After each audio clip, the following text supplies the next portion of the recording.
As I mentioned in the previous presentation, the Cauchy-Goursat theorem really is the cornerstone for a lot of important and impressive results in complex analysis. And in this presentation, we will get a first taste of all the neat stuff that we can do with the Cauchy integral theorem, and that goes through mainly what is called the Cauchy integral formula. The difference is the Cauchy theorem is a theorem, and the Cauchy formula is a formula, and that is what passes for humor in an advanced math class. Let's just take a look at what this stuff does. Okay, so one of the most important consequences of the Cauchy-Goursat integral theorem is that the value of an analytic function at a point can be obtained from the values of the analytic function on a contour surrounding the point. And that is, of course, as long as the function is defined on a neighborhood of the contour and it's inside. And this is the kind of result that, again, actually is natural in a physical context, because physicists had known a long time before these results were discovered that the integral of an electric field over a closed surface is equal to the sum of the charges inside the surface. So there are these kinds of connections.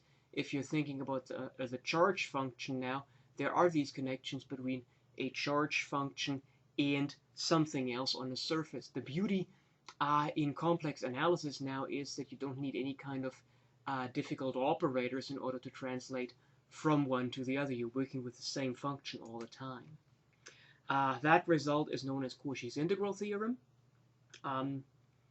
Okay, the one from electrodynamics is Gauss's theorem, but the Cauchy integral theorem is this guy up here. And among its consequences is, for example, the fundamental theorem of algebra, which says that every complex polynomial has at least one complex zero. Okay, every non-constant complex polynomial has at least one complex. Okay, always making sure we're correct. Non-constant complex polynomials have at least one complex zero. And that is then, of course, also one of those results that really showed people that there is something to complex numbers as well as to complex analysis, because the fundamental theorem of algebra is very important for algebra, as the name, I guess, indicates already. And most of the reasonably quick proofs of that theorem all come out of complex analysis. I think there are algebraic proofs, but they are much more complicated than what we're going to see here. Excuse me, the phone rings. Okay, what else can we do? We can, once we have introduced series, which technically we haven't, at least in complex analysis at this stage, another consequence is the fact that every analytic function is locally equal to a power series, and that is a very powerful result, and it's a cornerstone of complex analysis. In this presentation, we'll at least prove that analytic functions have derivatives of any order, which is also a result that to a theorist feels like a fairy tale. Basically, you prove that the function is once differentiable and you get all the other derivatives, the second, the third, the fourth, and so on.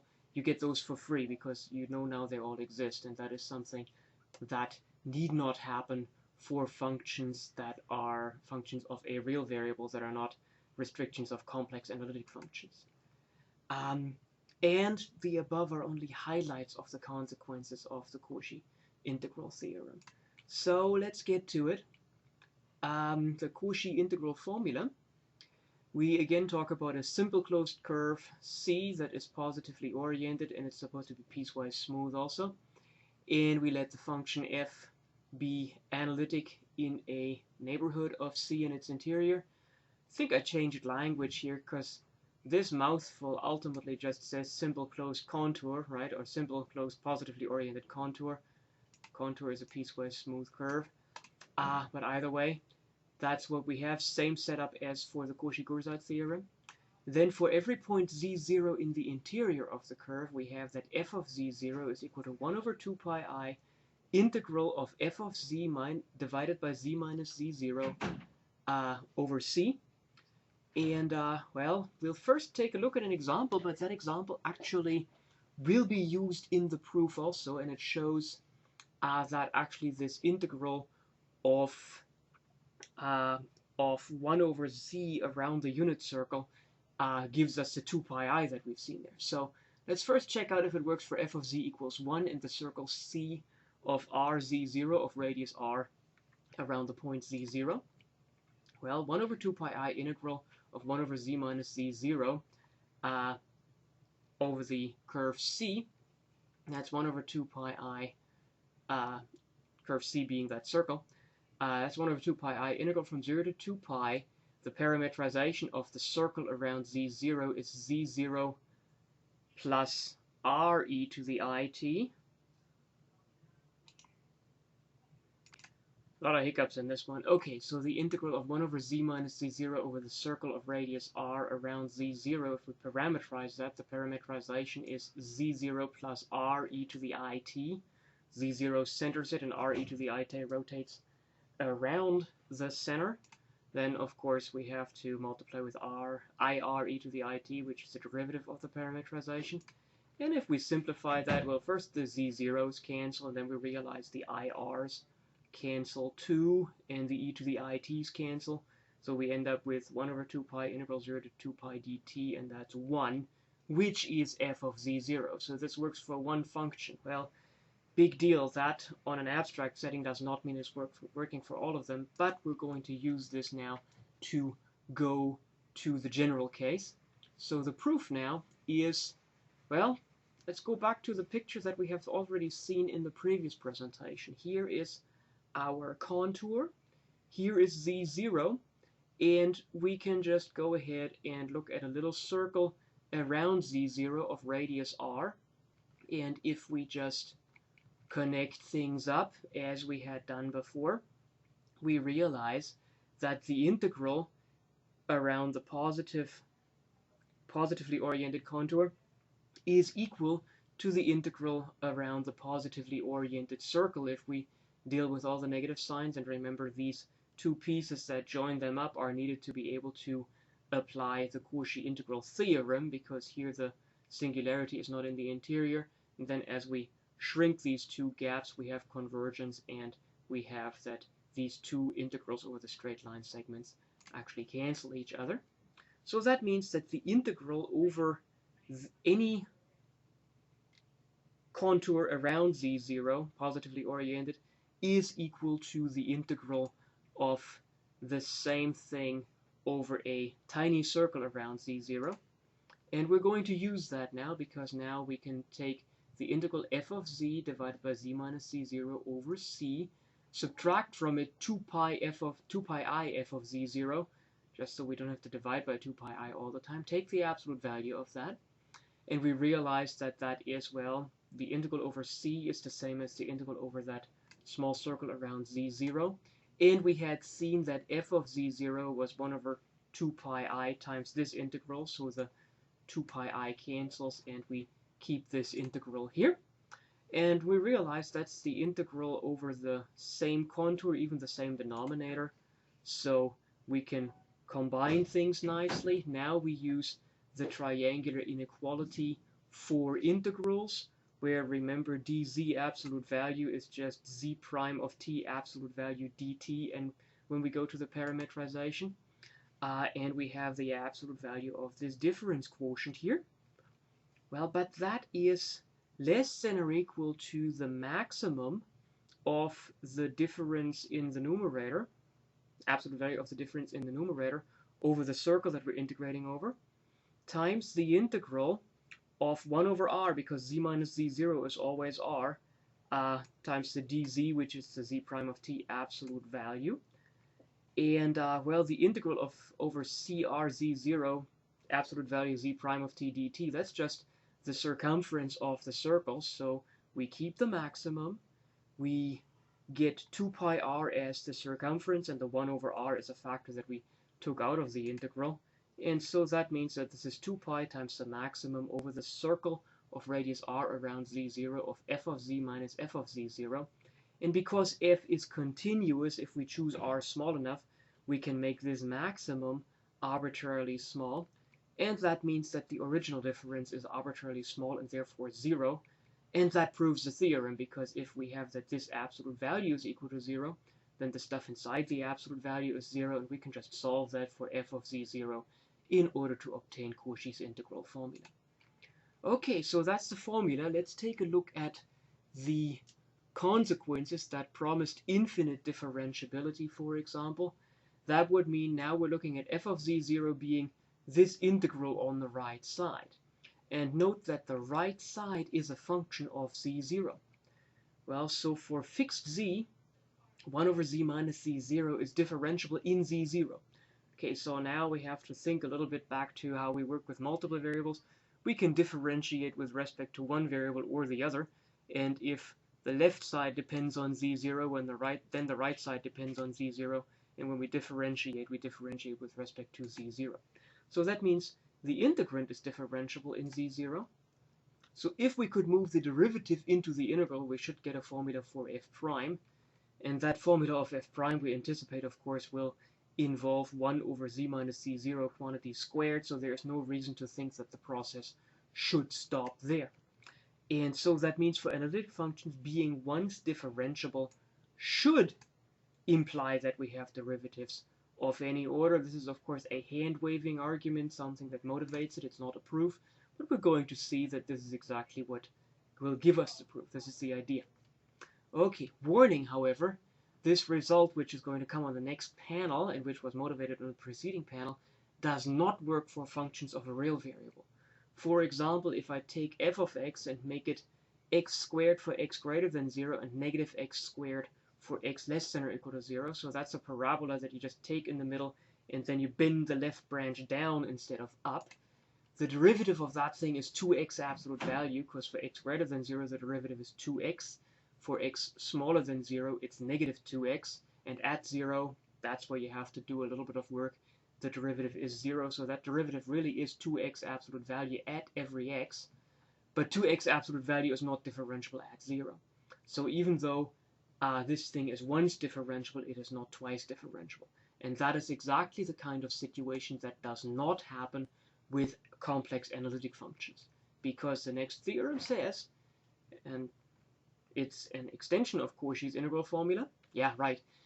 So we take a simple closed positively oriented piecewise smooth curve or contour, and we let the function f be analytic in a neighborhood of C and its interior.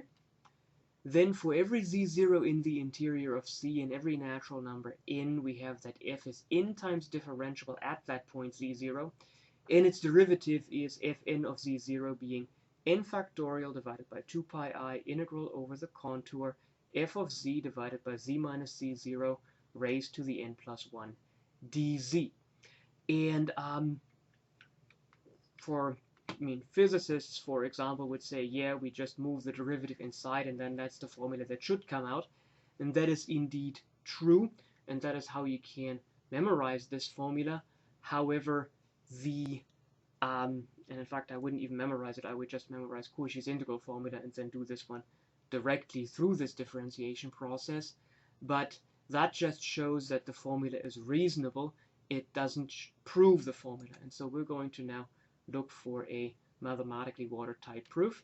And here it is. It's an induction on n. Well, that, having seen induction for a while now, that shouldn't be too surprising. Anytime we've got a parameter that is a natural number, then certainly induction is a good option.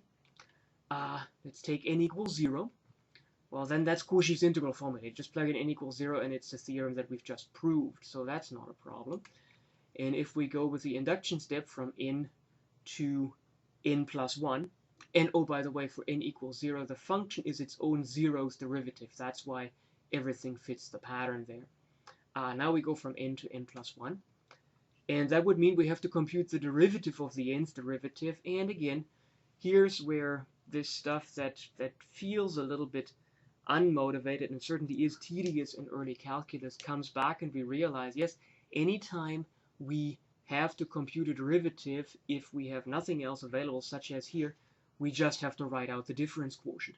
So this is the n plus first derivative of f if it exists. It's the limit w going to z0, fn of w minus fn of z0 divided by w minus z0. That's equal to, and we're just plugging in what we have from the induction hypothesis. So limit w going to z0 stays here. The 1 over w minus z0 is just this denominator here. No problem with that. And then this guy here is fn of w, and this guy here is fn of z0. Just go ahead and open the slides in a separate panel and make sure that that really is just the formula substituted in. We've got a w here and we've got a z0 here. What we notice here is there's a bunch of stuff that we can factor out.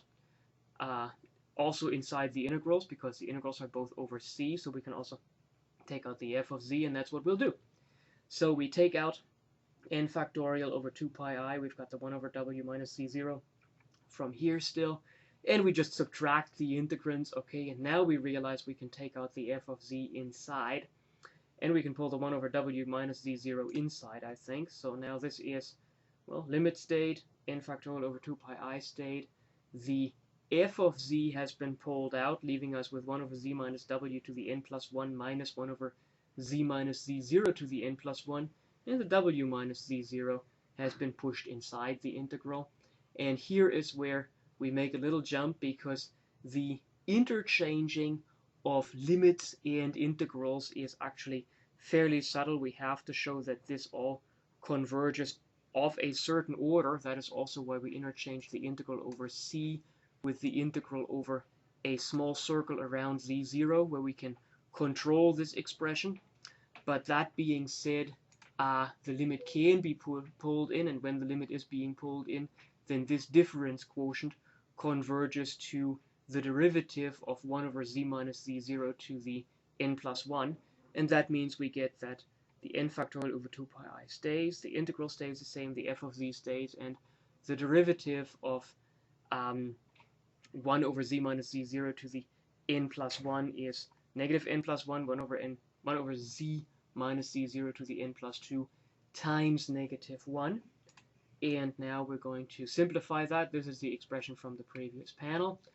And the negative signs, of course, go away. The n plus 1 with the n factorial together gives us the n plus 1 factorial here. The f of z we can put again on top of the z minus z0 to the n plus 2.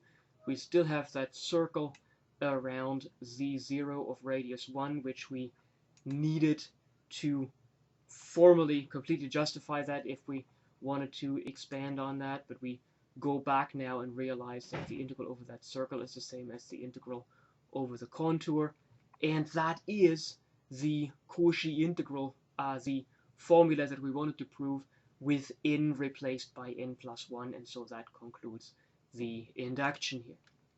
Okay, as a corollary, if we've got an analytic function on an open domain, then all derivatives of f are analytic on this domain too. And moreover, the component functions, the real and imaginary parts, have continuous partial derivatives of all orders throughout the domain. Basically what that says is, by the previous result, we already know that f has derivatives of all orders, and that means that all derivatives are differentiable, and that means they in turn are analytic on the domain. And the real and imaginary parts have, by just continuously applying the Cauchy-Riemann equations, have continuous partial derivatives of all orders throughout the domain, because basically the real and imaginary parts, all the derivatives of the real and imaginary parts, are in turn real and imaginary parts of higher order derivatives of the function f. And that takes care of that one. Alright, now what else? Oh yeah, Morera's theorem is really neat now from a theoretical point of view, because it connects integrability with differentiability. And what we typically know is that differentiability is a much stronger property than integrability. But it turns out if you have a continuous complex function on an open set, so that for every simple closed curve contained in the open set we have that the integral of f over c is equal to 0, then the function f is analytic in the open set. And that is a really neat result, because it takes properties that typically are considered weak, namely continuity, and they pair it with integrals over closed curves being 0, which of course turns out ultimately to be a very strong property, but looks rather weak, and it shows that from there the function actually turns out to be analytic, which means it's infinitely differentiable and all that other good stuff. The proof is, as far as I recall, fairly simple actually, because yeah, we've got this earlier presentation, in fact that was just the preceding presentation, that f has an antiderivative capital F. Well, by the preceding theorem, all derivatives of capital F, and that means it includes lowercase f, are analytic, and that's already the end of that proof. So that is, well, that's the kind of proof we like, right? That's quick, it's understandable, it forces us to remember theorems that we've just worked with, but which we need to think about anyway, and it doesn't involve lengthy estimates or anything like that. Okay. Now we also want to prove the fundamental theorem of algebra. And to do that, we start with something that is called Cauchy's inequality. If f is analytic on a circle CRZ0 of radius capital R centered at Z0 and in the circle's interior, my notation for circles I think is switching, but it's always a C, an R, and a C0 and a Z0. If the absolute value of the function is bounded by a number m sub r on that circle, then for all natural numbers n we have that the nth derivative at the center of the circle is bounded by n factorial mr divided by r to the n. And that's also pretty quick, I think, because the nth derivative at z0 is, by this theorem we've just proved, that's the absolute value of that nth derivative is the absolute value of n factorial over 2 pi I integral over the circle f of z divided by z minus z0 to the n plus 1 dz, and we just pull the absolute values inside, so triangular inequality for integrals, and that also means the absolute value of n over 2 pi I is just n factorial over 2 pi I is just n factorial over 2 pi, and again we're integrating against z prime absolute value of t dt here, and now we check how big this thing is. And we realize that f of z is bounded by mr, and z minus z0 to the n plus 1 is just r to the n plus 1. And now these are constants that can be pulled out, and the integral of z prime absolute value of t dt, that is just the circumference. So this turns out to be, the number is kept, this number is factored out, and the circumference of the circle is 2 pi r. And that means that's n factorial mr over r to the n after canceling the 2 pi and one of the r's, just as claimed. It turns out that that one is going to help us a great deal because, okay, now we prove Liouville's theorem, and these results are all leading up to the fundamental theorem of algebra. If you have an entire function, that is, f is analytic on all of c, and if that entire function is bounded, then the entire function is constant. Proof: well, let f absolute value be bounded by b, right? If the function is bounded, then the absolute value is bounded. And let r greater than 0 be arbitrary.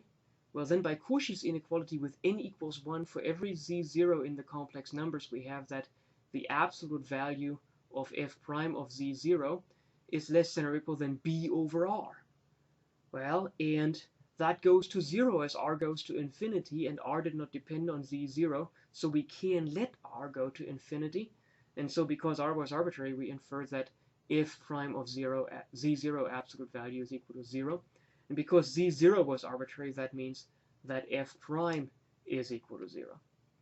But then that means if f prime is equal to 0, then f is constant. That basically comes out of an argument like what we've done when we constructed the antiderivative. You get f back by integrating f prime, and if f prime is 0, then well, you're always integrating zeros, and so you just get the same value at every single point. Okay, so now we have the fundamental theorem of algebra, and that thing says that every non-constant complex polynomial has at least one complex zero. Okay, the proof is, well, let's just take a complex polynomial without zeros. And if we can show that that thing must be constant, then we have proved the result, because then the only way we can avoid having complex zeros is by being constant, and that means non-constant complex polynomials would have to have zeros. Okay, well, if this thing has no zeros, I can form 1 over p, and that thing is analytic. And that's because the reciprocal of an analytic function is analytic everywhere where it's not 0, and this thing doesn't have zeros. Okay, so I claim now that 1 over p is bounded on the complex numbers, and to see that claim we note that as z goes to infinity, 1 over p of z is equal to 0, because polynomials go off to infinity as z goes to 0. and that means the 1 over p of z goes to 0, right? And that means 1 over p is bounded outside a large circle C of r of 0 for sufficiently large r, so that's a circle around 0. And the only way 1 over p could be unbounded inside the circle C of r of 0 is for the denominator to go to 0 somewhere. If the denominator did not go to 0 anywhere, then the polynomial is bounded away from 0, and that means 1 over p is smaller than some 1 over epsilon. And that was excluded by the hypothesis because this thing was not supposed to have zeros. And that means 1 over p is bounded on the complex numbers. And that means by Liouville's theorem, 1 over p is constant. And that means p is constant. And that proves the fundamental theorem of algebra, which is, even though we/you have to think ourselves through a lot of stuff here, and it's new stuff. I by no means want to say that this is trivial, but this is a fairly fast proof of a very important, in fact monumental result of mathematics, something that mathematicians had looked to prove for a long time, and now with all these tools that we have, it goes fairly quickly. Okay, we continue and conclude with something called the maximum modulus principle, which is going to talk a lot about assuming largest values. So here's a lemma. If a function f is analytic in some neighborhood z minus z0 smaller than epsilon of z0, and f of z is less than or equal than f of z0 for all z in that neighborhood, then in fact f of z must be equal to f of z0 for all z in that neighborhood. So that means if in some neighborhood your largest value is at the center point, then in fact the function must be flat. And the proof of that is that, well, by Cauchy's formula for all circles C of radius r around z0 with radius smaller than epsilon, we have that absolute value f of z0 is 1 over 2 pi I integral over the circle f of z divided by z minus z0 dz. And that's less than or equal by the triangular inequality than 1 over 2 pi integral over the circle of absolute value f of z divided by z minus z0 times d z absolute value, so d absolute value z prime of t dt if we chose to parameterize it. And now we knew that f of z was smaller or equal than f of z0, so that becomes smaller or equal than 1 over 2 pi integral over the circle f of z0 absolute value, the difference between z minus z0 on the circle is always r. We still have the dz absolute value, and that's f of z0 absolute value because we're dividing by 2 pi r, and this is a constant, and the integral of dz absolute value around the circle is just 2 pi r.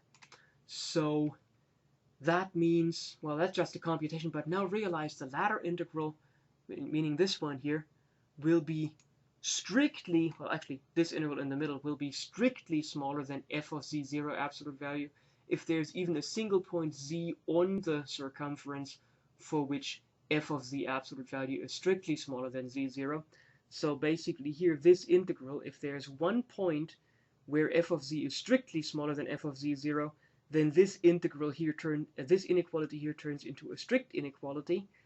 And of course that can't be, because f of z0 absolute value can't be strictly smaller than f of z0. So that means for all r smaller than epsilon and all z minus z0 equal that r, we must have that f of z is equal to f of z0. And that's what the theorem claimed. Well, that's close to what the theorem claimed. That means that f absolute value is constant there.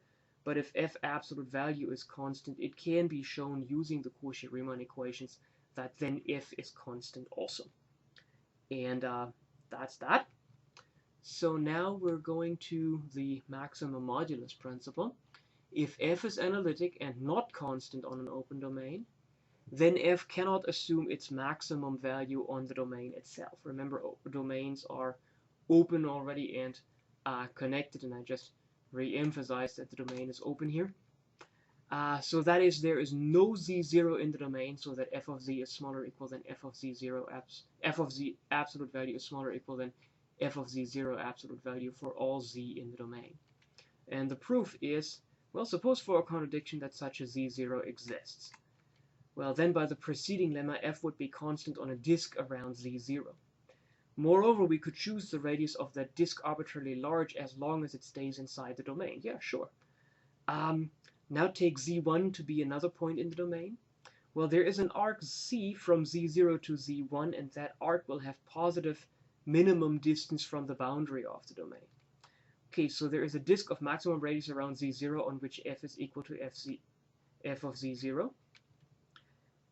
The point on C that is in this disk and closest to z1 on the arc C has the same properties as z0, so we can use that to go with a disk around z1 around this new point, and in that fashion keep getting closer and closer to z1 until we have that f of z1 is equal to z0. That looks a little bit fast, so this would prove that f is constant, which is a contradiction, and that would be the end of the proof. How does that connectivity argument go? Well, let's visualize it. Here's the domain as well as our point z0. Here's our point z1. Now what we do know from the preceding result is that I can, well, okay, first of all they're connected, so I can find a curve C from z0 to z1. Now I can draw a disk around z0 on which the function is constant. Then I can find myself a center really close to the boundary of this thing, and I can draw another disk around it, and because the function is equal to f of z0 on this whole disk, this value at the center will again be the largest point within this disk, and so that means that the function must be constant on this next disk. I go to this point, f of z0 absolute value still is the largest value in the domain, so I can find myself another disk on which the function is constant. So now go here, draw a circle, function is constant, go here, draw a circle, function is constant on the circle, go here, draw another circle, and keep going like that. And by doing that, I keep pushing the places where f of z is equal to f of z0 farther and farther down this arc C. And of course, depending on how large a circle I can make, I may need more or fewer circles. It gets rather tight here, but we always advance at least a little bit. And ultimately, basically, because of the preceding theorem, the